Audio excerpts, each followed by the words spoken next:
So one of the things that you can do is transfer out files in between different computers as well. So let's just go ahead and send a request access to this computer right here.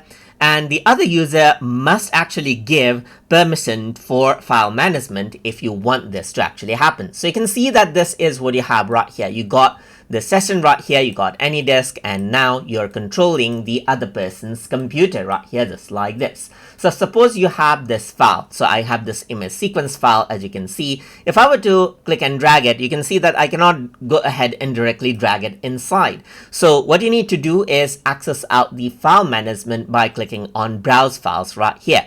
And you can see that see the other person's desktop right here. So you can even go ahead and navigate around from here and access the desktop. And now over here you can actually go ahead and add in the file, but not from here actually. But what you have to do is you have to navigate around over here itself. So I'm just going to go around over here onto user, and then let me just go around over here onto my desktop right here, just like this, and you'll be able to see the image sequence. So what I need to do now is click on upload, and now you can see that this folder now gets uploaded onto that particular computer, and you'll be able to see the progress right here. You can see the file just like this on the other user's computer, as you can see right here.